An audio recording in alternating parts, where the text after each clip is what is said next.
chose de bien plus grand. Nous avons en nous un grand trésor. Et bien que les croyants ne réalisent pas toujours qu'ils ont un trésor en eux, car vous savez, si on avait un trésor à la maison avec des lingots d'or, qu'est-ce qu'on prendrait soin, hein? On ferait attention. Hein? On se lèverait le matin, on irait voir s'il est toujours là, si les souris ne sont pas venues la nuit, prendre quelques lingots, on fait bien attention. Hein? Et puis alors, on verra comme les femmes qui c'est notre trésor, eh bien, il faut qu'il en soit ici avec notre Seigneur. Jésus-Christ est un trésor. Un trésor, c'est la richesse, riche.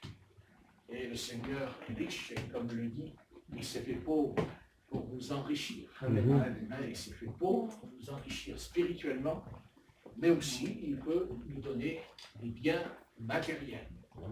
Dans la mesure, bien sûr, que si on l'abandonne, si ces biens matériels nous détournent du but de la consécration, si ça nous détourne de l'autel, hein, vous savez, pour que l'homme ne puisse pas se détourner de l'éternel, l'Éternel a dit, écoute, on va faire un autel. Hein, c'est ça que Dieu dit à Adam, il parle de l'autel, il parle d'un autel. L'autel, c'est un endroit, c'est un lieu sacré, un lieu où on revient vers Dieu. Et Dieu sait que le diable a voulu aussi faire ses autels. Et qu'on appelait dans l'Ancien Testament, hein, les rois ont fait des hauts lieux hein, qui n'avaient rien à voir avec, bien entendu, l'autel. Et à la longue, le peuple d'Israël, vous savez, tombé dans la tradition, ils sont tombés dans le piège. Ils ont dit, on va faire plein d'autels. Il y avait des hôtels partout, il y avait des hauts lieux partout, il y avait partout. Mais leur cœur était loin de Dieu. Leur cœur était loin du Seigneur. Et ce soir, il y a combien de chrétiens, c'est vrai, qui sont loin du Seigneur. Ils ont l'apparence, c'est vrai. Ils vont aller au culte, ils vont aller à une prière. Mais quand on prie, il n'y a rien, il n'y a pas le feu, il n'y a pas la flamme, il n'y a pas la vie. C'est la routine, la tradition, la récitation. Mais il n'y a pas ce contact avec Dieu, cette chaleur de Dieu, quelque chose qui n'a pas là, quelque chose qui ne compte pas, une petite chose hein, qui n'est pas là. Et nous-mêmes, on en souffre personnellement. Hein. Des fois, on voudrait s'approcher du Seigneur, mais alors il y a quelque chose là qui résiste. Hein. On se met en prière, il y a une petite voix qui nous dit mais allez, arrête, lève-toi, hein, t'as ceci à faire, t'as cela. Hein. Le diable, il fait bien attention à ce qu'on ne passe pas du temps à prier. Le Seigneur, il ne peut pas comprendre le Seigneur, le diable. Il a peur de rentrer en prière avec Dieu. Il a vraiment peur, vous savez. Pour faire peur au diable, on dirait, il en faut. Hein. Il faut être costaud pour faire peur à Satan. Hein. Et nous donner un petit coup dans le derrière. Et, hein. Vous savez, moi j'ai vu un frère qui était possédé par un démon un soir. Et alors j'ai dit, au nom de Jésus, ça suffit, arrête-toi de prier. Parce que quand il priait, il avait un esprit impur en lui. Ça c'est quelque chose que je ne supporte pas d'ailleurs. Et d'un seul coup, le corps, il était là. Et le corps devant nous, il a traversé la pièce en l'air. Il a été tapé la tête contre la porte de l'église. Tout le corps, il a pris le corps. Comme ça, il a traversé en une, je ne sais pas, en petite seconde. Il a voltigé jusqu'au bout de la pièce là-bas. Le diable a donné un coup. Vous savez, non. Le diable existe. Le diable, il est vaincu, d'accord, je suis d'accord, je connais les démons, je connais tout ça. Mais le diable, attention, il connaît aussi la Bible. Oui. Et le diable, il connaît. Et s'il peut nous attraper, il ne va pas prendre, croyez-moi, il ne va pas prendre des gants, il va le faire. Et la première chose pour nous attraper, c'est ce qu'il veut, Satan. C'est pas compliqué, c'est pas ce qu'il veut. C'est que quand je me lève le matin, je ne prie pas et je ne lis pas la Bible. Voilà, c'est tout ce qu'il veut. Et si on le fait, et qu'un jour on ne le fait pas, il a déjà gagné le combat. Hein, il a déjà gagné. Parce qu'il dit, j'ai réussi à l'empêcher de prier. Hein, on dit, mais pourquoi le diable ne veut pas compris? Ben, s'il ne veut pas compris, c'est que ça le dérange dans quelque chose. N'est-ce pas? Satan ne veut pas compris. Pourquoi il ne veut pas compris? Parce que c'est un mot tout simple qui s'appelle la communion. Voilà. Le diable ne veut pas qu'on ait la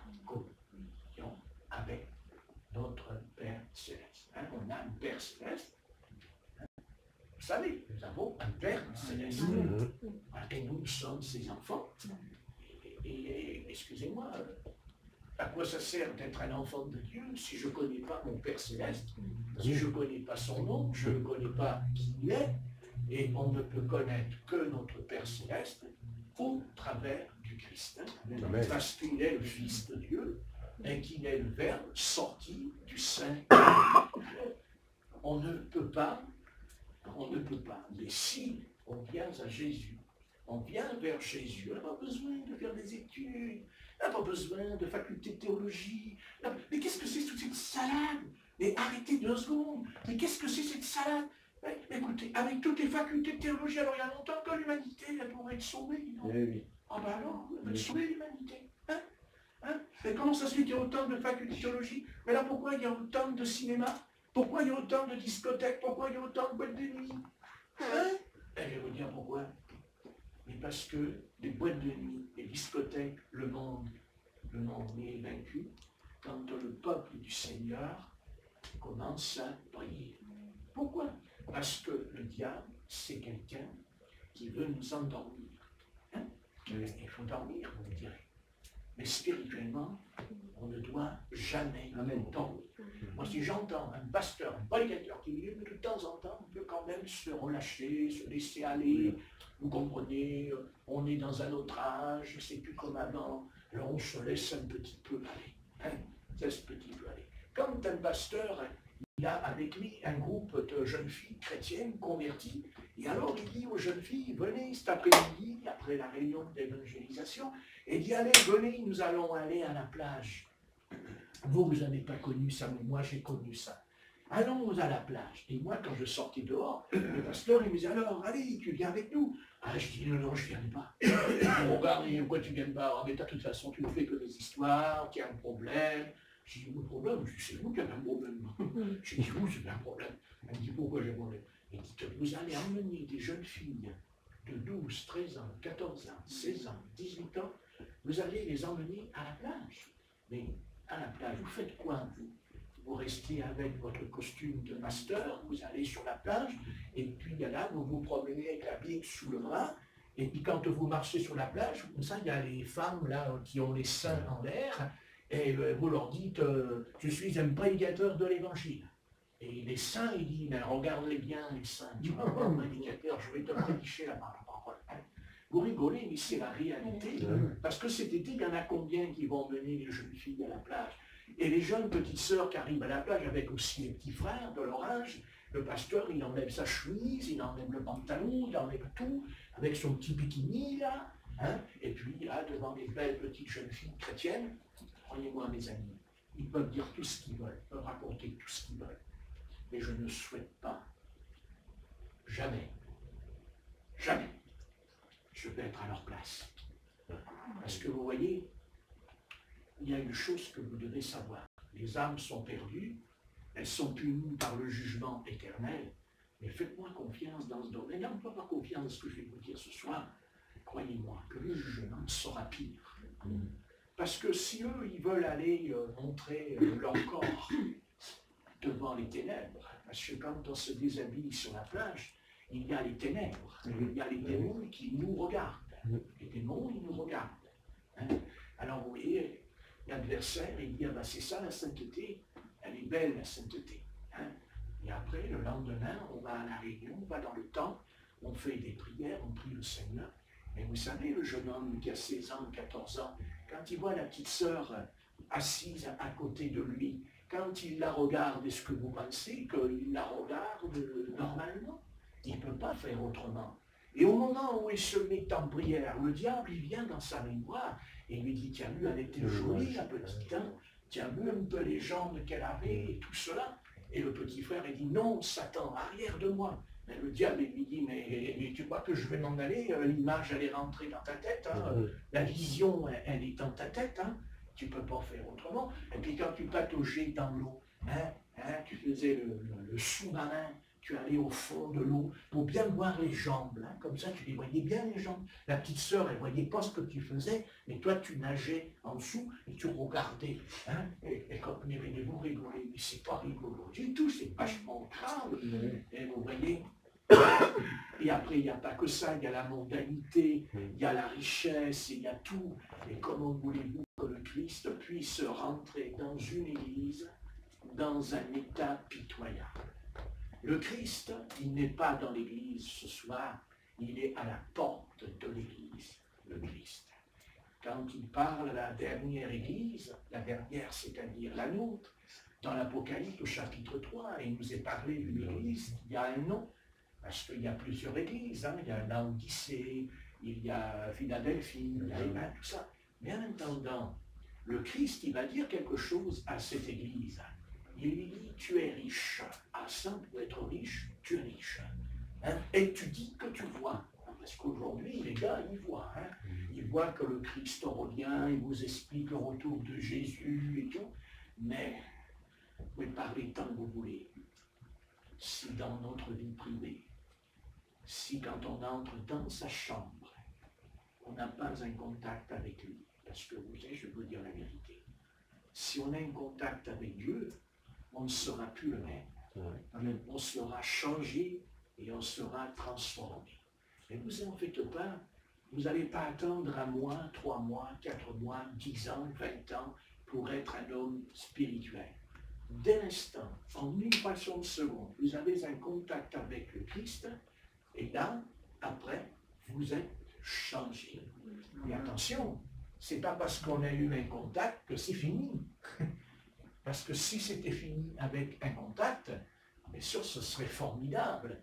Mais la réalité est tout autre. Vous voyez, ça ne tient pas la route parce que tous les jours, il faut manger, il faut boire, n'est-ce pas? S'il fallait manger une fois et après on n'a plus besoin de manger, je connais un frère qui s'appelle Alain de Sylvie et qui va me dire ton évangile ne me plaît pas. Hein? Il faut manger. Eh bien, tant mieux, manger, mais manger aussi le pain. Amen. Manger la parole. Combien de fois le Seigneur me dit regarde les âmes, regarde les autres, puis regarde les autres, et ils se prennent la tête pendant 50 ans. Hein? Et qu'est-ce que je vais manger? Qu'est-ce que je vais boire? Est-ce que j'aurai assez d'argent? Je n'ai pas dit qu'on ne peut pas faire autrement, c'est normal. C'est normal. Là, quand je prêche, je n'ai pas mangé, mais j'ai drôlement faim, hein. Je pars, tu te rends compte? Il n'y a pas de beefsteak qui descend du ciel, donc cher mon frère. Non, simplement. J'ai toujours appris. Je n'ai pas dit que je suis parfait, mais il y a une chose que j'ai appris quand j'avais 17 ans et demi. J'ai appris que si mon corps a besoin d'eau et de nourriture, mon âme en a besoin. Amen. Et le problème, c'est qu'on ne comprend pas qu'on a une âme et qu'on néglige son âme. Et pourtant, c'est elle qui ira devant Dieu. Amen. Notre corps n'ira pas devant Dieu. Notre corps, il va dans la poussière. Mais mon âme va aller devant Dieu. Alors pourquoi se tracasser toute sa vie et qu'est-ce que je vais boire, qu'est-ce que je vais acheter, qu'est-ce que je vais manger, et vas-y, et je continue, et je recommence, et je sors, et je viens, et je repars. Mais est-ce que tu peux t'arrêter quelques instants, dire je vais aller dans le temple du Seigneur, et je dis Dieu, je ne veux pas entendre ce qui me plaît, je veux entendre ce qui ne me plaît pas. Amen. Et Dieu va nous dire des choses qui ne nous plaira pas du tout. Moi, je ne connais pas Dieu quand il parle qui fait plaisir. D'ailleurs, même les démons ne l'aiment pas parce que quand il parle, ils sont dérangés. Non pas parce qu'il dit, mais par sa présence de sainteté. Alléluia. Donc le Christ, il veut comprendre qu'il attend de nous, n'est-ce pas? Ce n'est pas compliqué. Mais c'est pas compliqué. Tout à l'heure, j'étais en train de prier. L'Esprit de Dieu comme ça, je l'entends, il me dit, mais qu'est-ce qui me fatigue, tous ces théologiens? Mais qu'est-ce qui me fatigue avec leurs écoles et tout ça? Mais que c'est fatigant, tout ça. Mais tu lui dis, mais viens à moi et sois un petit enfant. Alléluia. Ah oui, car c'est les petits enfants qui rentreront dans le royaume de Dieu. Est-ce qu'un enfant, si je suis un petit enfant, est-ce que je vais avoir un diplôme de théologie? Je ne peux pas l'avoir, je suis un môme. Hein? Mais Dieu dit, ce que je veux, c'est ça. Voilà. Hein? C'est aller sur les genoux du Seigneur. Amen. Merveilleux. C'est extraordinaire. Mais quand je pense qu'ils se prennent le crâne, hein, ils se battent toute leur vie, hein, et pour nous dire,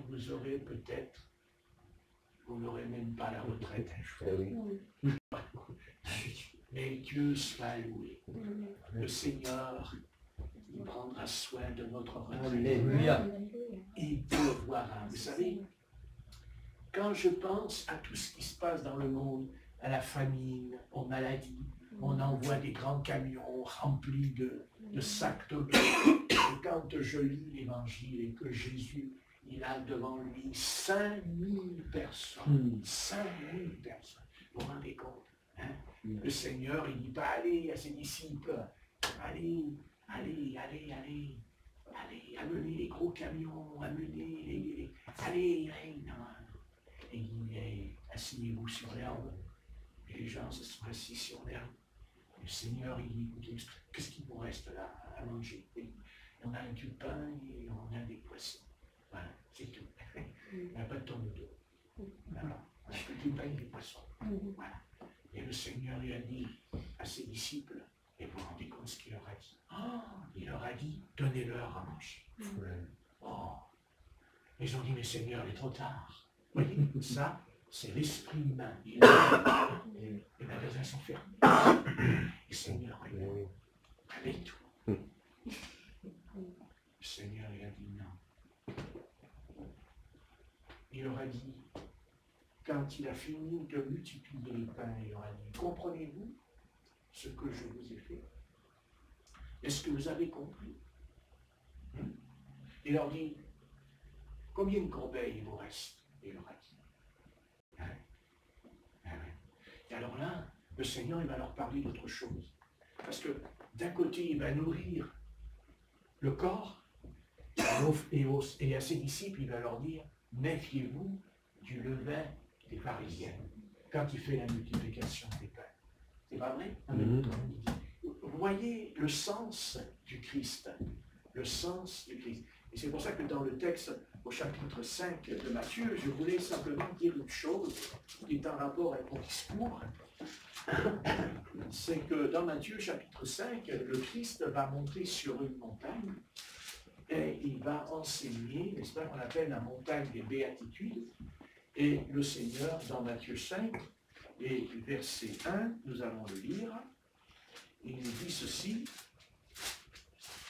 Qu'est-ce que nous dit le Christ? Il dit ceci. Voyant la foule, Jésus monta sur la montagne, et après qu'il fut assis, ses disciples s'approchèrent de lui. Puis ayant ouvert la bouche, il les enseigna et dit, heureux les pauvres en esprit, car le royaume des cieux est à eux. Et on s'arrêtera là. Le fondement du sermon sur la montagne va commencer par une chose. Heureux les pauvres en esprit. Donc, les disciples, ils ont dû se regarder, il y en a des pauvres, il y en a plein des pauvres autour de toi. Il y en a plein des pauvres autour de toi. Et tellement qu'il y avait des pauvres qu'ils ne pouvaient même pas manger. Vous voyez? Ils étaient pauvres. Hein? Mais le Seigneur, lui, il ne va pas s'occuper d'abord du corps. Il va s'occuper de notre esprit. Amen. Heureux les pauvres en esprit. Et attention, quand il dit heureux les pauvres en esprit, c'est justement parce qu'ils ne sont pas pauvres. Amen. Parce que leur esprit est riche par rapport à leur corps. Et la vie spirituelle, le Christ, quand il parle sur la montagne, il fait comprendre à ses disciples quelque chose d'important. Nous savons que dans l'Écriture, quand l'Éternel intervient, il se sert souvent d'une montagne. Et d'ailleurs, il a été crucifié sur le mont des Oliviers. Par contre, j'aimerais retenir une chose importante. Vous voyez, il y a cette montagne, on n'en parle pas beaucoup de la montagne des béatitudes, hein, et pourtant il est dit que Jésus, voyant la foule, donc sur la montagne, il n'est pas monté que les disciples, il est monté la foule, c'est-à-dire le peuple juif est monté avec le Christ sur la montagne, il s'est assis là sur la montagne, il y avait des milliers de juifs, des femmes, des enfants et tout, ils étaient assis et il commença à les enseigner. Et même les disciples ne la ramenaient pas trop, hein, ils étaient assis, ils ne bougeaient pas, il n'y a rien. Et le Christ a commencé, hein, vous connaissez le chapitre, heureux les débonnaires, c'est cela. Mais moi ce soir, j'aimerais m'arrêter sur quelque chose qui me touche profondément chez le Christ. C'est que le Christ, lui, veut nous faire comprendre que notre esprit doit passer en qu'il faut arriver à comprendre que ce n'est pas notre âme et notre corps qui doit dominer notre vie, mais c'est l'esprit qui doit passer en nous. C'est-à-dire, quand l'apôtre Pierre était là, en haut du toit, il a dit à un moment donné, préparez-moi un repas, j'ai très faim, donc je ne vais pas dissocier le spirituel aussi de manger, parce que le Christ, il n'a pas dit qu'il ne faut pas manger, il n'a pas dit qu'il ne faut pas boire. Hein. C'est ceux qui vous enseigneraient ça, vous vous rendez compte, ne les écoutez pas. Hein. Maintenant, mangez, buvez raisonnablement, mais est-ce que quelque chose d'autre est plus important? Et quand l'apôtre Pierre dit « préparez-moi un repas », il était tout content, il a commencé à s'endormir, hein, c'est bien, il était content et tout. Et il dit « moi, je suis content, je n'ai pas la cuisine à faire ». On me prépare. Remarquez déjà, il était déjà dans un état pas très clair non plus, parce que en tant qu'apôtre, s'il avait été semblable pour son être, il serait descendu chez Corneille, tout ça, il aurait dit je vais préparer le repas, je vais faire la cuisine. Vous voyez, ça dénote déjà un petit truc là qui n'allait pas trop. Hein, vous comprenez, ça dénote. On comprend d'ailleurs pourquoi il y en a un sur le trône aujourd'hui. Mais ça commence toujours par une petite chose. Ne croyez pas qu'on se détourne du Seigneur comme ça, de jour au lendemain. On ne tombe pas comme ça dans les grossièretés. Non, ça prend du temps et la subtilité est bien plus intéressante qu'on pourrait l'imaginer. Et l'apôtre Pierre, au lieu, parce que si l'apôtre Pierre avait bien retenu les paroles de son maître dans l'évangile de Jean chapitre 11, quand le maître s'est levé, il a mis un tablier autour de lui, hein, et il s'est mis à genoux, il a dit venez ici, et il a commencé à laver les pieds. Alors l'apôtre Pierre il a dit tu ne me laveras pas les pieds, ceci. Et comme le Christ a toujours la réponse, c'est très bien, et il a dit ce qu'il fallait lui dire. Alors là d'un coup, en 2 secondes, il passe le palais lavé, et après il dit la tête. Tout le cours. Vous voyez un petit peu, c'est un peu spécial celui-là. Mais le Christ leur dira à la fin qu'il est venu non pas pour être servi, mais pour servir. Le Christ est venu nous servir. Quand le Christ est venu, il nous a servi. Quand quelqu'un était possédé, il l'a délivré. Quand quelqu'un était paralytique, il l'a délivré. Le Christ est venu pour servir. Et si on veut comprendre les affaires du royaume des cieux, il faut d'abord apprendre premièrement à s'abaisser. Et s'abaisser, c'est aussi servir son prochain. C'est commencer à mettre les mains dans la vaisselle, commencer à laver par terre, à passer la serpillière, et à ne pas faire, non, parce que je connaissais des frères, ils étaient là, alléluia, alléluia, ils faisaient alléluia, alléluia, moi j'avais le balai à la main, j'ai dit alléluia, le balai, et il te dit alléluia, le balai. Hein? Et c'est ce qu'ils faisaient. Eh bien, il partait en vitesse et il s'en allait. Voilà. Alors, des alléluia comme ça, on se les garde. Hein? Parce que pour être spirituel, on commence d'abord par servir le maître. Et même dans l'église primitive, hein, n'oubliez pas qu'il y avait à servir le Seigneur, et il est parlé aussi de servir aux tables. Et le Christ, à un moment donné, alors là, c'est l'Esprit qui a intervenu, hein, et qui a dit, choisissez des hommes remplis de sagesse et d'intelligence, et vous continuerez à vous appliquer au ministère de la prière et de la parole. Il n'a pas dit, vous irez à la plage, vous promenez avec les petites sœurs pentecôtistes, les petites sœurs baptistes. Non, parce que c'est très intéressant, parce que vous voyez, nous avons les sœurs baptistes, les sœurs pentecôtistes, les sœurs méthodistes, nous avons les sœurs protestantes, oui. Et oui, c'est curieux parce que quand les sœurs protestantes et les sœurs catholiques protestantes se retrouvent sur la plage, alors c'est curieux, il n'y a plus de conflit, il n'y a plus de combat, il n'y a plus rien. Tout le monde va patauger dans la flotte avec les sards et la sarre, hein, tout va bien. Hein, la bonne affaire. Hein. Mais c'est quand on commence à se mettre en prière, alors là, c'est plus pareil. Quand on commence à prier, hop, je suis baptisé. Hop, je prie, ah, je ne fais pas de cotisme. Et quand je vais avec mon bikini, avec mes bien mes jambes en l'air à moi, baptiste, méthodiste, alors là, en fait, on devrait dire, les voilà redevenus païens. Parce que c'est du paganisme, parfaitement. Parce que je vous conseille de ne pas le faire. Je vous dis tout de suite que vous le faites, vous allez voir, si vous êtes vraiment converti, vous allez être tourmenté, vous n'aurez pas la paix, vous n'aurez pas la joie le soir en rentrant à la maison, parce que ce n'est pas vrai. Il faut que les choses soient claires. Voilà. Allons plutôt à la montagne des béatitudes. Amen. Allons, montons sur la montagne, faisons comme l'apôtre Pierre, montons sur le toit, et même s'il faut manger, mangeons, mais Dieu a dit, tu mangeras plus tard. Alléluia. Tu mangeras plus tard. Tu mangeras plus tard. Et d'un seul coup, l'apôtre Pierre a dit, ouais, mais c'est bien gentil, maître, mais moi j'ai faim. Ne t'inquiète pas, je vais te nourrir, mon petit, je vais te nourrir. Je vais te donner de la bonne nourriture. Tu vas aimer cette nourriture. Et d'un seul coup, il voit une nappe qui descend. Il voit une nappe qui descend. Il dit, tiens, il y a une nappe qui descend. Qu'est-ce que c'est? Et puis dans la nappe, il y avait des quadrupèdes, il y avait des reptiles. Et il entend une voix qui dit, tu manges et tout. Et l'autre, il dit, oh Seigneur, manger. Mais déjà, son âme, elle n'était pas pure. Son âme, elle n'était pas pure. Et petit à petit, Dieu devait purifier son serviteur. Il a dit, tu sais, tu vas être un instrument, c'est-à-dire tu vas être un pilier, tu vas être une colonne dans le temple, mais avant d'être un pilier, tu vas d'abord, parce que le pilier, il ne tient pas par le haut, il tient par le bas. C'est-à-dire, au fond, tu vas au fond là. Quand on met un pilier, on creuse d'abord. On creuse, puis après, on avance. Et il n'y a pas de vie spirituelle, il n'y a pas un service tant que Dieu n'a pas creusé. Tant que Dieu n'a pas creusé. Et Dieu nous creuse par les épreuves, par la souffrance, il creuse. Et nous, des fois, on se plaint, on dit, mais pourquoi? C'est pas juste.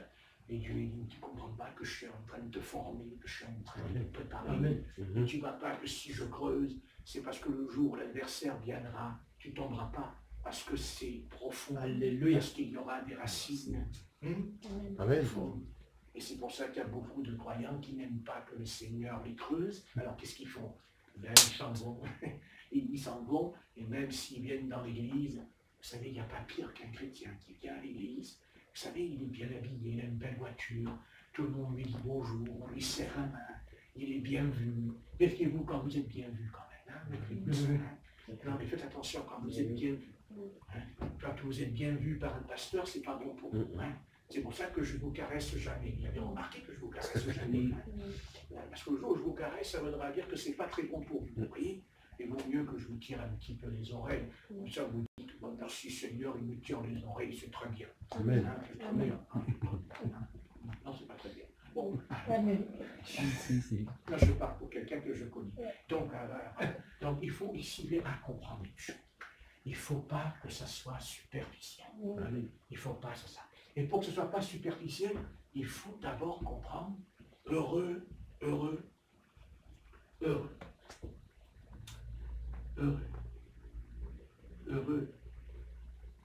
les pauvres en esprit, car le royaume des cieux est à eux.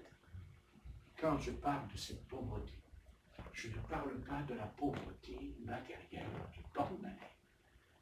Je parle de la pauvreté spirituelle. Et quand on vient au Seigneur, notre esprit va être riche. Amen. Notre esprit va être béni.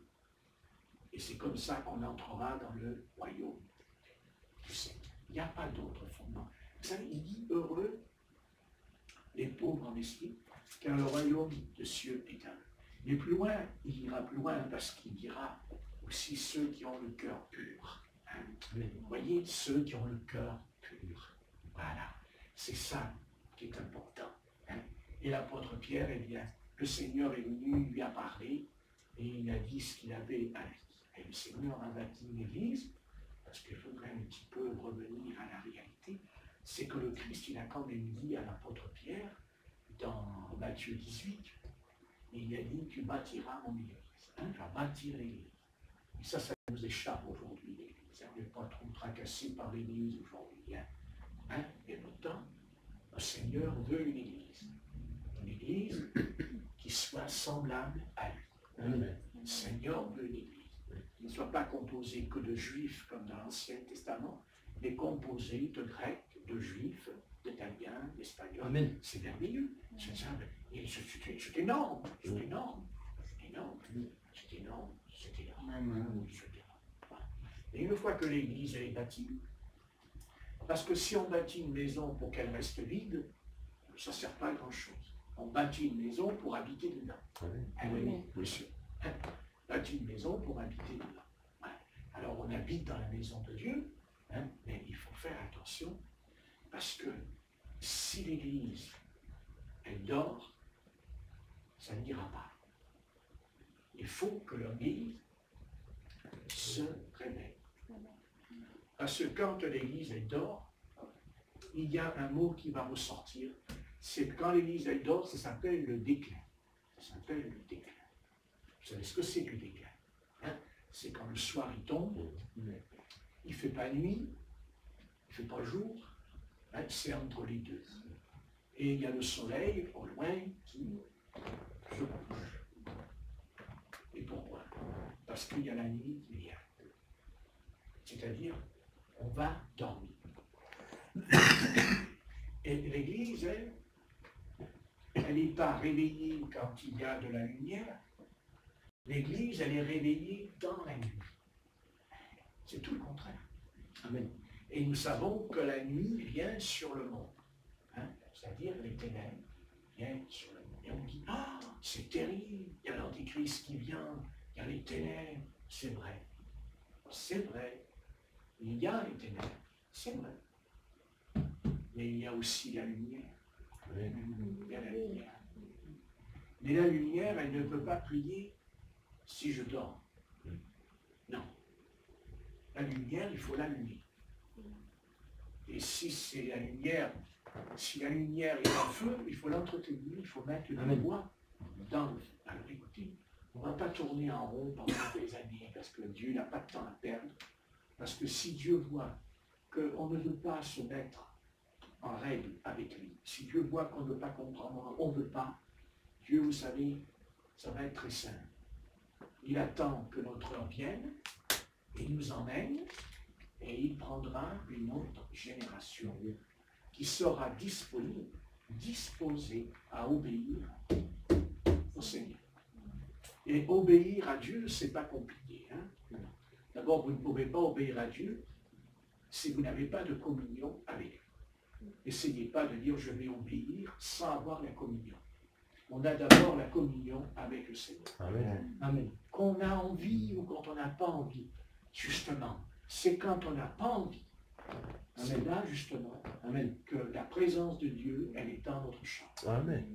Parce que c'est l'adversaire qui vient et qui nous enlève parce qu'il sait que nous allons avoir un contact avec Dieu. Méfiez-vous de ce quand vous n'avez pas envie. Hein?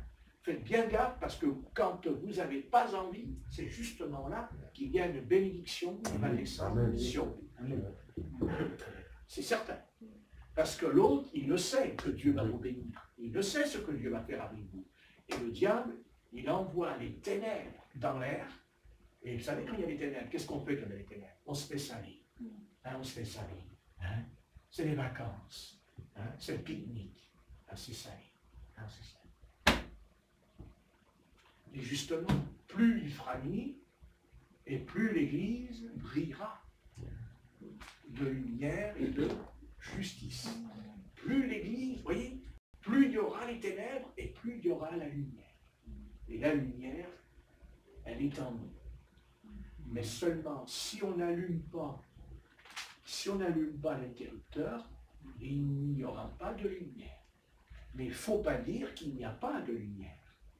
Il y en a, mais c'est éteint. Alors quand on aura bien compris ça, on aura fait un grand pas dans la foi. Hein? Vous voyez, quand le Christ il dit à ses apôtres, cette sorte de démons ne sortent par le jeûne et par la prière. Il y en a, ils n'ont pas compris, les pasteurs, ils ont dit. C'est-à-dire que pour eux, c'est je jeûne parce que je jeûne, les démons vont s'en aller parce que je jeûne. Et c'est pas ça du tout. C'est pas ça du tout. Pas du tout. quand je jeûne, la puissance de Dieu se développe en moi. Amen. La puissance de Dieu va sortir quand je jeûne. Parce que c'est un mystère. Mais si Dieu l'a dit, je me contente de ce que Dieu m'a dit. Parce qu'on dit toujours, Dieu parle-moi, Dieu parle-moi. Mais Dieu nous a parlé. Pourquoi voulez-vous que Dieu nous parle? Dieu nous a parlé dans la Bible. Le Seigneur nous a tout donné dans la parole. N'est-ce pas? Dans la parole, tu lui parles. Mais Dieu te parle, il dit, je l'ai pris. Voilà, je t'ai parlé. Mais si tu ne le fais pas, ça ne servira à rien. Tu peux continuer, je peux continuer encore pendant 20 ans comme ça. Vous savez, on ira dans la tombe, hein, on ne verra rien. On ira tout droit dans le cimetière et on ne verra rien du tout. Et vous savez que le Seigneur, pour faire un réveil, il n'a pas besoin de 30 ou 40 ou 50 personnes. Hein. Amen. Le Seigneur, il a besoin d'un homme et d'une femme. C'est tout. Voilà. Et cet homme et cette femme, vous savez ce qu'elle fait? Elle ne crie pas à l'extérieur. Non. Voilà. Ça me fait penser à un serviteur de Dieu qui a déclenché un grand réveil en France, c'est Douglas Scott. Et avant de venir dans mon pays, il était en Angleterre et il a prié pour avoir un réveil. Alors, ce qu'il a fait? Il a fait un cercle comme ça, avec la clé. Il a pris le fauteuil, il s'est mis dans le cercle et il s'est assis. Et il a dit, Seigneur, que le réveil commence d'abord dans le cercle. Il n'a pas dit dehors, il a dit dans le cercle. Il a dit Scott. Hein? Et la puissance de Dieu est descendue dans le cercle. Ils sont dans la rue, descendu dans le cercle. Et après, Dieu l'a dit, tu peux sortir. Et après, hein, le pasteur Scott, il a eu le réveil. Les assemblées de Dieu qui existent en France, qu'on appelle la Pentecôte, les assemblées de Dieu, il y en a plein dans notre pays. Aujourd'hui, c'est plus des assemblées, c'est des géants casinos, c'est des prisonniers qui... Vous comprenez, je sais ce que je dis, ou dit qu'ils jugent. Mais je ne juge pas, c'est l'Esprit de Dieu qui considère que c'est devenu un prisonnier. Qu'est-ce que c'est qu'un prisonnier? C'est quoi un casino? C'est quoi? On rentre dedans, on regarde les rayons et on achète ce qui nous plaît. Mais l'Église, ce n'est pas ça.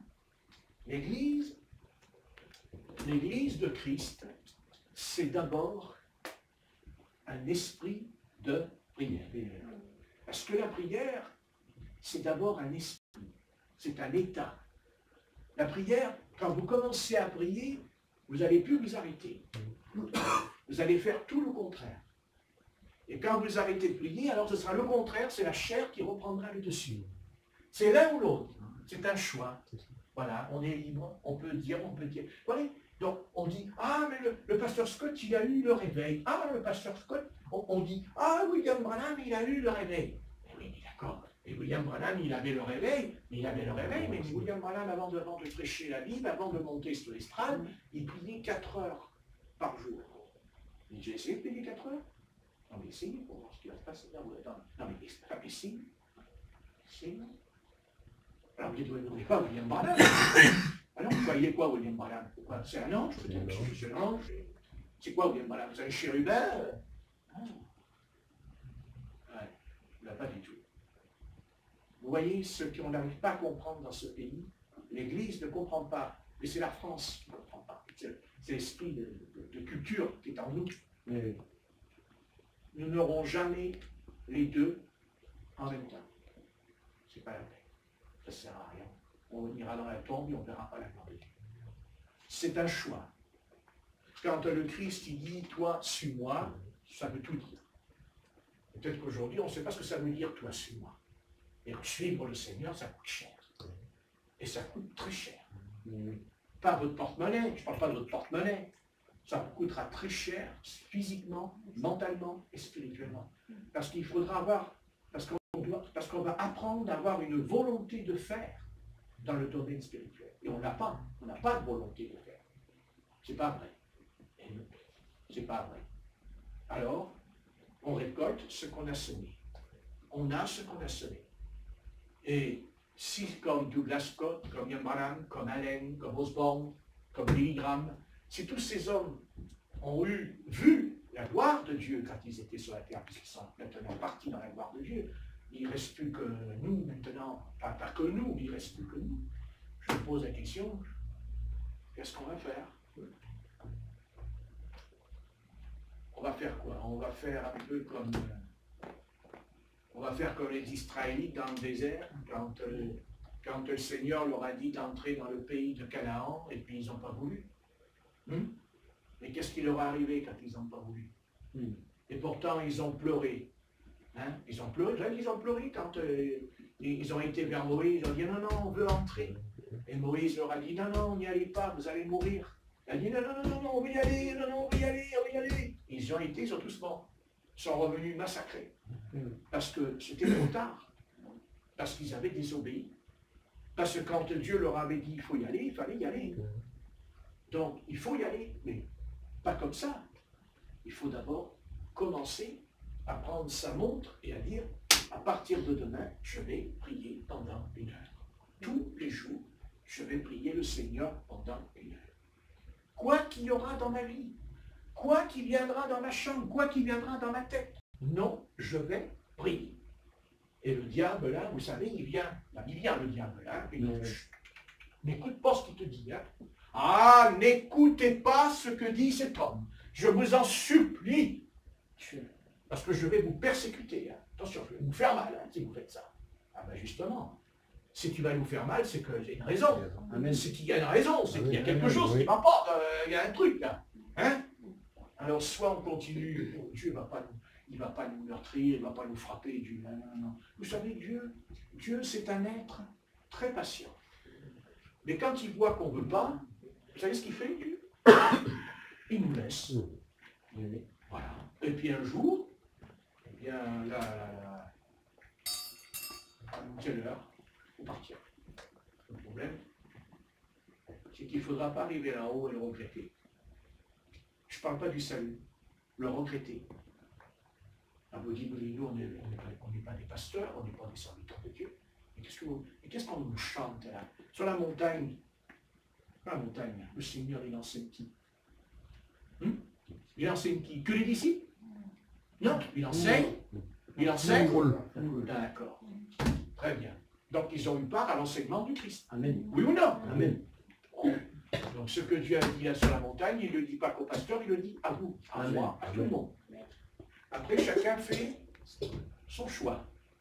Alors, à partir de demain, il ne faut pas m'écouter, hein, parce que vous pouvez m'écouter encore pendant, je ne sais pas combien de temps il me reste à rester sur cette terre avec la pollution, mais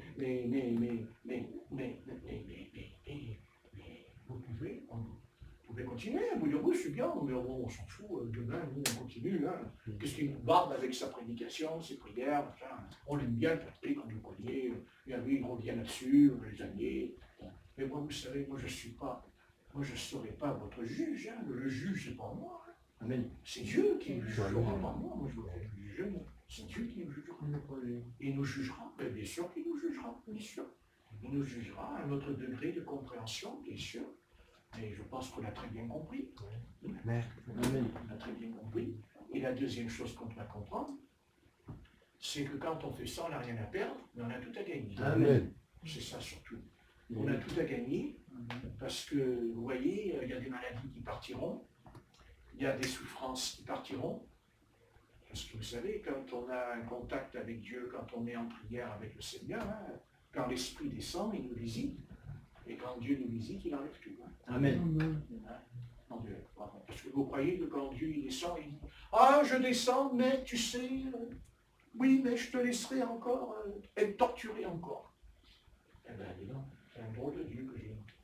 Mais je ne crois pas à ce Dieu-là. Je crois au Dieu des miracles. Amen. Je crois au Dieu de la délivrance. Mais je crois aussi que Dieu, il attend de nous notre part. Amen. Voilà. Et si on ne fait pas notre part, Dieu ne pourra pas intervenir dans notre vie. On doit faire sa part. Voilà. Ne me dites pas, je ne suis pas pasteur. Il faut arrêter avec cette histoire de pasteur. Il n'y a pas, c'est pas vrai. C'est pas vrai. C'est pas vrai. C'est pas vrai. Amen. C'est pas vrai. Ça, c'est des trucs, c'est des enseignements qui sont venus avec l'église de Rome aussi. Vous voyez, les prêtres, les cardinaux, et les protestants, ils en ont fait autant.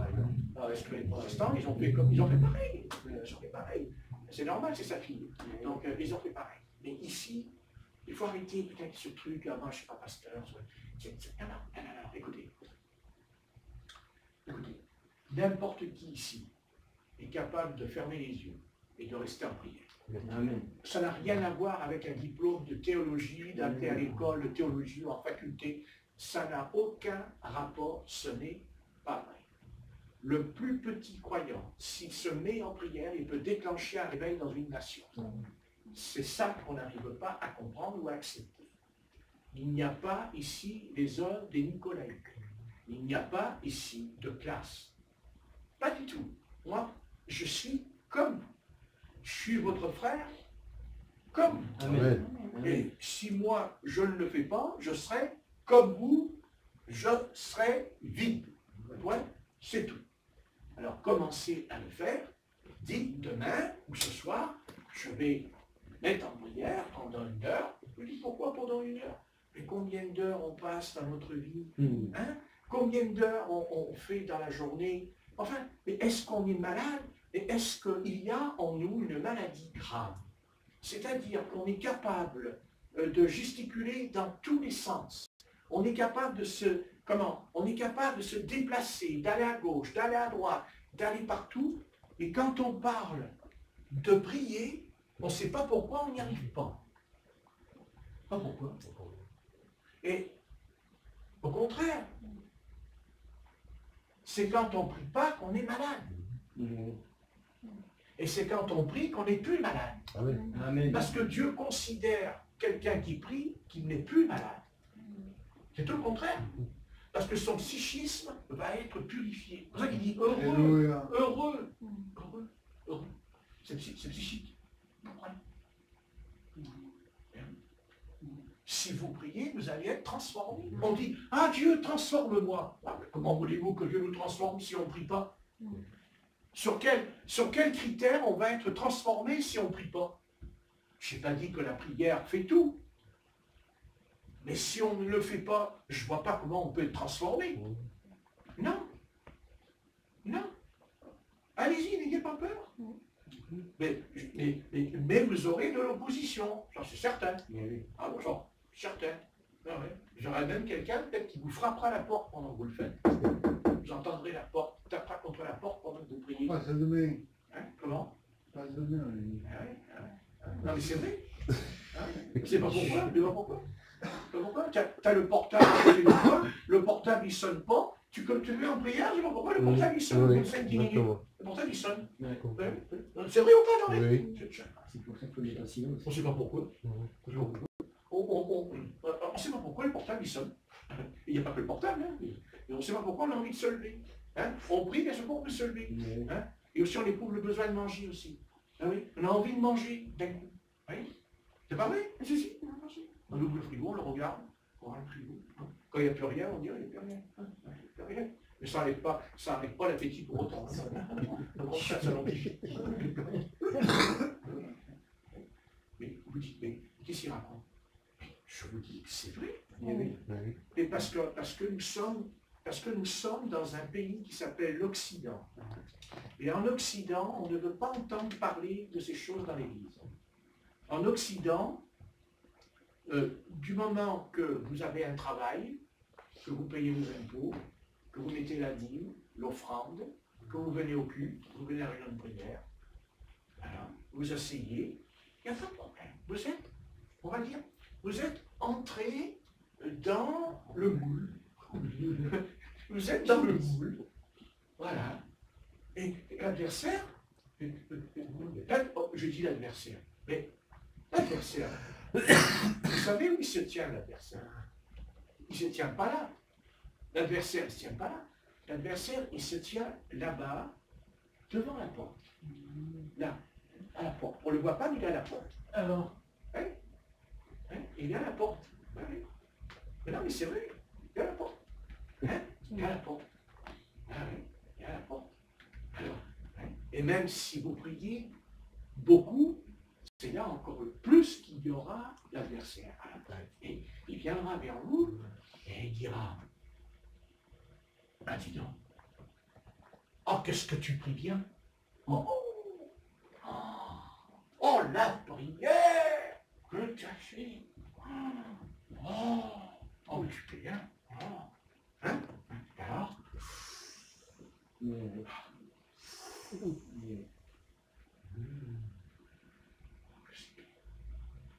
Moi, je me sens bien. Hein? Oui. Vous ferez des compliments. Il ne va pas vous insulter. Par contre, si vous continuez à prier, et que vous continuez à prier, alors attention, les ennuis vont commencer. Parce que je n'ai pas dit que quand on fait ça, tout va bien. À bord du navire. Moi, j'ai connu une sœur, une femme que j'ai rencontrée, une sœur qui priait jour et nuit. Et vous savez ce qui se passait? Eh bien, les gens qui étaient dans la rue, ils venaient vers sa maison, ils attrapaient les cailloux et ils balançaient les cailloux sur les volets pendant qu'elle était à genoux. Et des gens bien, pas des gens bien, ils étaient tourmentés, parce qu'elle priait dans la vie. Parce que vous savez, quand on prie, on peut tourmenter, ça tourmente. On peut tourmenter. Non, mais c'est bien les voisins. Tourmenter. Parce que la puissance des ténèbres, elle ne veut pas. Elle ne veut pas quoi? Mais elle ne veut pas que les âmes soient sauvées. Depuis quand Satan, il veut que les âmes soient sauvées? Depuis quand il vous dit, ah mais moi je veux que les âmes soient sauvées? C'est vous, ça tient? Non, il ne veut pas. Il ne veut pas. Il veut leur mort, il veut leur perdition, il veut que leur âme soit perdue. Et eux, ils ne peuvent pas s'en sortir. Parce qu'ils n'ont pas reçu l'Esprit pour intercéder pour leur âme. Ils ne peuvent pas. C'est à nous. Parce qu'on a reçu la grâce et l'Esprit pour prier. Et on prie pour le salut de leur âme. Amen. On prie pour le salut de leur âme. Mais est-ce qu'on prie vraiment pour le salut des âmes? Est-ce qu'on est arrivé à tomber par terre en criant, en pleurant, en disant son âme est perdue, son âme est perdue, son âme est tourmentée, et les larmes elles coulent, en criant au Seigneur de la sauver? Eh bien, croyez-moi, que quand on en arrive là, eh bien, il y a des âmes qui sont sauvées. Amen. Parce que les âmes ne sont pas sauvées comme ça. Ce n'est pas vrai. Ne confondez pas les âmes qui rentrent dans une assemblée, qui s'assoient sur une chaise et qui ne changent jamais. Ça veut donc dire qu'il n'y a jamais eu de repentance. Vous comprenez? Mais la véritable Église, elle prie pour les pécheurs. Elle fait la prière du pécheur, le salut des pécheurs, pour qu'ils soient sauvés. Mais c'est vrai que pour que leur âme soit sauvée, il faut que je regarde mon âme, dans quel état elle est. Je dis, oh mon âme, dans quel état es-tu, mon âme? Ah oui, mais c'est comme ça. Voilà, il faut peut-être revenir. Mais il disait, mais papa, qu'est-ce que tu as? Oh, tu as les yeux gonflés, énormes, il avait les yeux tout gonflés, spirituels. Et son papa, il disait, mon fils, j'ai prié pour la réunion toute la nuit, sans m'arrêter, sans dormir. J'ai prié toute la nuit. Et quand Spurgeon, il rentrait dans le temple, il montait sur l'estrade, il prêchait 5 minutes. 5 minutes, il prêchait, Spurgeon. Au bout de 5 minutes, il y avait tout l'auditoire, il y avait plus de 500 personnes qui étaient allongées par terre et ne bougeaient plus devant lui. Et il pleurait. Les prostituées, elles ne pouvaient même pas se relever quand il prêchait, Charles Finet. Et Charles Finet disait, mais relevez-vous, mademoiselle, allez. Elle dit, non, je ne peux pas. Elle dit, pourquoi? Mais je suis perdu. Je suis perdu. Mais non, mais le Seigneur t'a pardonné. Non, je suis perdu. Et elle pleurait, les prostituées. Elle pleurait. J'étais perdu. Ah oui. Mais seulement, ces choses-là qui se manifestaient dans l'Église, peut-être c'est vrai qu'il n'y avait pas des guérisons, comme dans les années 50. C'est vrai qu'il n'y avait pas des paralytiques, des aveugles, des sourds. Je ne suis pas contre. Mais ça, excusez-moi, pour voir où ça a débouché aujourd'hui, le résultat il n'est pas brillant. Je parle du spirituel dans le peuple de Dieu aujourd'hui. Et à l'époque, il n'y avait pas ça. À l'époque, on prêchait la repentance. Spurgeon prêchait la repentance. Charles Finet prêchait au XVIIIe siècle, il prêchait la repentance. Vous comprenez? Voilà, Luther, Jean Calvin, ils prêchaient la repentance. Ah oui, et bien sûr. Vous croyez que le pape et l'Église catholique romaine, quand il y a eu l'Inquisition, qu'ils ont tué des milliers et des chrétiens, des enfants, vous croyez que si l'Église elle avait été légère comme nous aujourd'hui, ils auraient fait ça? Mais ils n'auraient rien fait du tout. Mais ça n'aurait rien fait du tout à l'Église catholique. Mais l'Église catholique, elle aurait dit, non mais vous pouvez continuer, parce que les nôtres, ils sont exactement Ils sont catholiques, il n'y a pas de plus. Hein? Mais seulement, quand il y a eu l'Inquisition, c'est pas ça qu'elle a rencontré l'Église catholique. Elle n'a pas rencontré simplement... attendez, l'Église de Rome, elle n'a pas persécuté les chrétiens parce qu'ils ont dit « mon juste est sauvé par la foi ». Non, non, non, non, non, non, non, non. C'est parce que les protestants, au départ, ils priaient jour et nuit, les protestants. Ils priaient jour et nuit. Ils priaient, priaient. Et c'est comme ça qu'il y a eu le réveil protestant sur toute l'Europe. Et après, il y a eu John Wesley qui est venu, et les anglicans, ils priaient jour et nuit. Et il y a eu le réveil. J'imagine qu'on voit un réveil parce qu'on a un réveil. Voilà, on a un réveil. Voilà, on n'a qu'à dire à Dieu, Dieu fait le réveil. Dieu dit, ouais, mais je veux bien le faire, le réveil. Mais tu crois ça que je vais te... Non, mais tu penses que je vais te donner le réveil comme ça? Mais quoi, ça ne va pas. Ça ne se passe pas comme ça. Un paysan, il peut prier toute la nuit, et dit Dieu fait tomber de la flotte sur mon champ, Dieu il fait tomber de l'eau, mais si vous n'avez pas mis la semence, il n'y aura rien. Il n'y aura rien, il peut pleuvoir toute la nuit. S'il n'y a pas la semence, elle ne sort pas la semence, il n'y en a pas. Donc il faut d'abord semer, d'abord dans la prière. C'est d'abord en priant.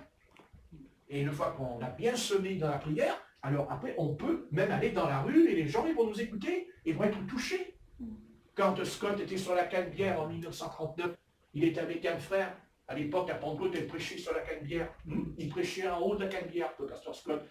Le dimanche après-midi, il y avait la réunion à 4 heures. Et Scott, il partait à 2 heures avec son épouse, avec quelques chrétiens de l'île Sébastopol. Et là, oui, l'île Sébastopol, là, qui est la Gramondo. Oui, et Scott, à un moment donné, Scott, il voit un homme qui monte la Canebière.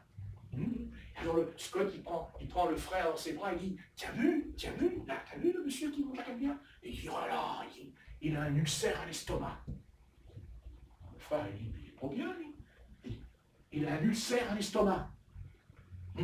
Et quand Scott prêchait, il a eu les dons, et combien de fois il a dit qu'il a reçu des tomates sur la figure? Il dit qu'il balançait des cajous de tomates sur lui à la Canebière.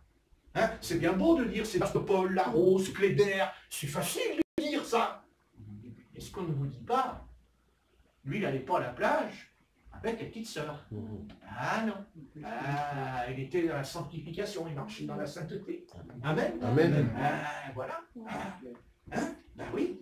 Et après, quand il y a eu la réunion, il y avait l'imposition des mains, et il y avait le frère qui était par Scott, il a vu le monsieur qui est venu, et Scott, il lui a dit, parce qu'il a posé la question, il savait, hein, il lui a dit, alors monsieur, quelle maladie vous avez? Et l'autre frère, il écoute, hein, et il dit, j'ai un ulcère dans l'estomac. Oh, le frère, il n'en revenait pas. Et c'était comme ça que ça marchait à la Pentecôte. C'était ça la Pentecôte. Hein? Le dimanche matin, il y avait des jeunes sœurs de 14 ans qui criaient sur la chaise, j'ai une vision, et racontaient la vision. Et ça s'accomplissait dans l'assemblée. Quand il y avait des sœurs qui prophétisaient les prophéties, c'était terrible. Hein? La voix de Dieu, elle parlait. Hein, ouais? Et qu'est-ce qu'il reste? Hein? De la paille. De la paille. Et pourquoi? Parce qu'on croit que le réveil, il était faux. Mais le réveil n'est pas faux. Le réveil de Luther n'est pas faux. Le réveil de John Wesley n'est pas faux. Le réveil de la Pentecôte, il n'est pas faux. Le réveil qu'il y a eu avec William Branham, qui a duré 15 ans, il n'était pas faux. Par contre, ce qui est faux, c'est ce qu'on en a fait. C'est-à-dire ce qu'on est devenu. Pas ce qu'on en a fait, ce qu'on est devenu. Hein? Hein? On dit, ah, William Branham, c'est un prophète, il y avait l'ange du Seigneur à côté de sa droite. Mais oui, c'est vrai qu'il y avait ça. Mais bien sûr que c'est vrai. Mais bien sûr, pourquoi voulez-vous que les gens, ils l'aient inventé? Hein? Mais pourquoi il l'avait? Mais parce qu'il priait 4 heures avant de prêcher. Il priait 4 heures. 4 heures. Il restait en prière avant de prêcher la Bible. Oui, madame. Et il disait qu'il attendait que la lumière rentre dans sa chambre. Et il dit que la lumière, elle rentrait devant lui. Elle venait. Et dans la lumière, il entendait Jésus qui lui parlait. Tu diras ça, tu diras ça, tu diras ça. Et quand il montait sur l'estrade, eh bien, il y a des vidéos, hein, on ne va pas les inventer, hein, il y a des preuves. Et il disait, monsieur, vous avez un ulcère, monsieur, vous avez un cancer, monsieur. Le Saint-Esprit, il descendait. Et les sœurs, elles pleuraient, les frères, ils pleuraient. Il y avait, voilà, les sœurs, attendez, les sœurs, jamais elles auraient mis un pantalon. Jamais les sœurs, elles se seraient coupées le voile. Jamais. Mais il les a avertis. Hein? Il les a avertis. Il a averti, comme je dis là, heureux les pauvres en esprit. Le Saint-Esprit, il a averti leur esprit. Le Saint-Esprit, il a dit, Pentecôte, Pentecôte. Qu'est-ce qui te reste? Qu'est-ce qui te reste? Qu'est-ce qui te reste? Eh bien, quand on fait rentrer le péché, eh bien, Dieu s'en va. Dieu s'en va. Dieu ne s'en va pas du jour au lendemain, mais il s'en va. Et ils ont commencé à laisser rentrer. Me dire, qu'est-ce qu'ils racontent? Mais non, bon sang, je voudrais qu'ils arrêtent. Et qu'on en finisse, on se met au boulot, tous ensemble. Amen. Moi, j'ai pas envie de faire une église à part. Moi, j'ai pas envie de faire une église à part. Ça ne m'intéresse pas. D'abord, il n'y a pas d'église à part. Il n'y a qu'une seule église. Amen. Il n'y en a qu'une seule. Il n'y a pas 36 églises. Il n'y en a qu'une sur la terre. Il s'appelle l'église de Jésus. Alléluia. Voilà, c'est tout. Non? Amen. Voilà. Parce qu'après, on fait des sectes après, quand on va dans ce chemin. Il y a une église, l'église de Jésus-Christ. Mais on ne peut pas participer à leurs œuvres. C'est ce que dit le Seigneur. Sors du milieu d'elle, Babylone. Sors. On ne peut pas. Voilà. Et que vous voyez qui sont tombés comment? Et moi j'étais là, je l'ai vécu. Moi je vous raconte pas une histoire. Moi j'ai vécu le déclin de la Pentecôte. Moi j'ai vu l'église de la Pentecôte tomber, chuter. J'ai vu la Pentecôte se casser la figure. J'ai vu les pasteurs qui perdaient l'onction chaque année. Chaque année, il y avait l'onction qui tout petit peu, un tout petit peu. Chaque fois qu'ils montaient sur l'estrade, ils n'étaient plus comme avant. Pourquoi? Ils ont commencé par faire rentrer la guitare électrique. Ils ont fait rentrer la batterie. Et combien de fois les prophéties leur a dit d'arrêter? Moi j'ai entendu les prophéties dire ne faites pas ça, ne faites pas ça. Mettez dehors ces instruments, ils disaient la prophétie. Mais non, ils ont continué. Et ils ont continué. Et ils ont continué. Et ils ont continué. Et à un moment donné, quand on prie, qu'est-ce qu'on fait? Ben, on ne prie plus par l'esprit, on prie sur l'air de la batterie. On prie sur l'air de la guitare électrique. Parce que l'adversaire, il rentre. Satan, il rentre dans... vous comprenez, il rentre.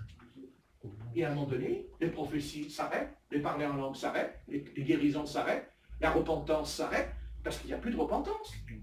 À la Pentecôte, il n'y a plus de repentance. On dit, il parle en langue. Et à quoi ça sert de parler? Et on a dit, mais qui ne parle pas en langue, et qui se repentent. Amen. Ils sont repentance. Et voilà, alors qu'est-ce qui reste? Reste quoi? Mais s'ils avaient fait que ça encore, ils ont commencé à acheter des terrains. Je ne parle pas des protestants, je ne vous parle pas des méthodistes ce soir, je vous parle de l'église de Pentecôte, je vous parle de ceux qui ont connu le réveil, de ceux qui avaient les dons spirituels. Aujourd'hui, dans cet âge, dans ce siècle, je parle d'aujourd'hui. Je ne parle pas, moi, des temps, je parle de ce soir. C'est grave, c'est très grave. Alors peut-être qu'ils vont dire, mais toi, alors, qu'est-ce que tu fais avec ta petite église, là? Mais moi, je leur dis, mais je vous attends, les gars. Venez. Ben, venez. Ben, pourquoi vous ne venez pas ce soir m'écouter? Vous croyez qu'ils n'en auraient pas besoin? Hein? Bien sûr qu'ils en auraient besoin. Et bien sûr, mais si jamais, mais qu'est-ce qu'ils vont faire? Ils vont dire, c'est une secte, c'est une secte, c'est une secte. Mais avant de dire ça, mets-toi à genoux. Mets-toi par terre, examine, regarde, écoute ce que l'Esprit dit à l'Église. Puisqu'il dit que celui qui a des oreilles entend ce que dit l'Esprit à l'Église. Voilà, écoutez. Et après, quand il y a eu William Branham, le Seigneur a béni le mouvement. Et quand il est parti, qu'est-ce qu'ils ont fait? À eux, ils n'ont pas fait rentrer la guitare électrique. Enfin, si maintenant, ils en ont. Ça a changé. Mais au début, non, ils ont fait rentrer quoi? Ils ont fait rentrer quoi? Un homme. William Branham. Tu tires la chasse d'eau. William Branham. William Branham. C'est pas vrai? Eh bien oui, mais la mort, elle est rentrée. La mort spirituelle est rentrée. La mort est rentrée. Si vous mettez un homme qui prend la place du Seigneur, c'est fini, la mort. Elle rentre dans l'église. Il n'y a pas besoin d'aller dans l'adultère ou dans l'iniquité. Hein. La mort, elle rentre.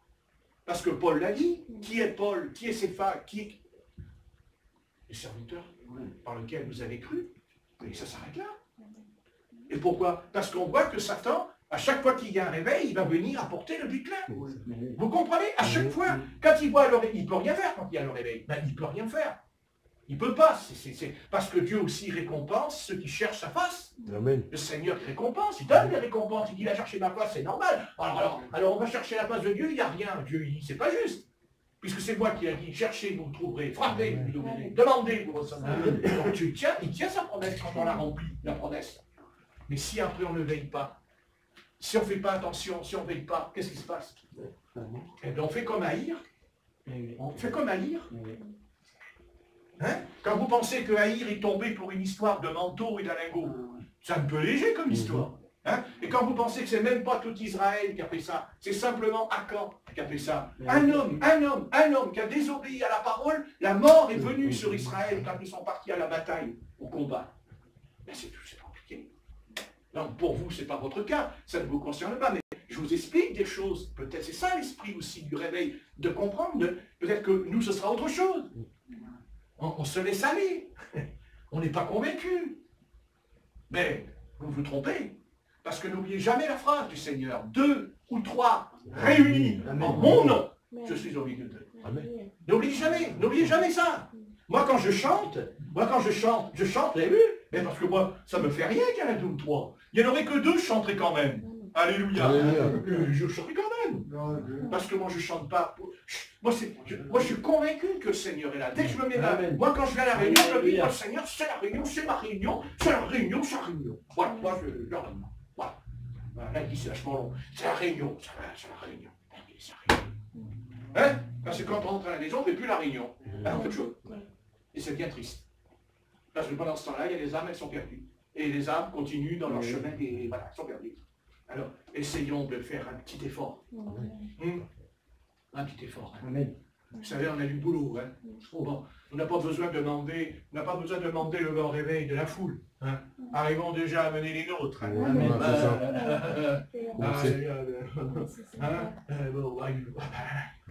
La maman, le papa, le grand-père, l'enfant, le petit fille, le petit grand-père. C'est pas possible, hein? Mais c'est possible. Amen. Peut-être que le Seigneur nous demande d'agir. Il faut prier pour eux. Oui, c'est bien, Jean. Voilà, il faut prier pour eux. Allez, on va prier. Seigneur, notre Père, nous te bénissons et nous te rendons grâce pour ta miséricorde.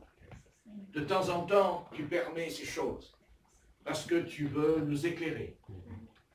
Seigneur, tu veux nous éclairer. Tu ne nous laisseras jamais dans la confusion. Parce que tu n'es pas un Dieu de confusion. Tu es un Dieu de lumière. Un Dieu qui éclaire notre intelligence et notre esprit. C'est vrai, Seigneur, c'est dommage. Parce que nous avons tout en main. Nous avons tout en main. Nous avons la liberté. Nous avons le matériel. Nous sommes libres. Et voilà que nous nous laissons aller. Nous écoutons la voix de ce monde, de ce siècle. Que nous importe, oh Dieu, que nous importe. Il pourrait venir l'armée de Pharaon devant nous. Ça changera quoi? Tu as ouvert la mer et tu as fait traverser ton peuple. Seigneur, il y avait le Jourdain, tu as ouvert le Jourdain. Les apôtres ont marché aussi avec Jésus. Pierre a marché sur l'eau.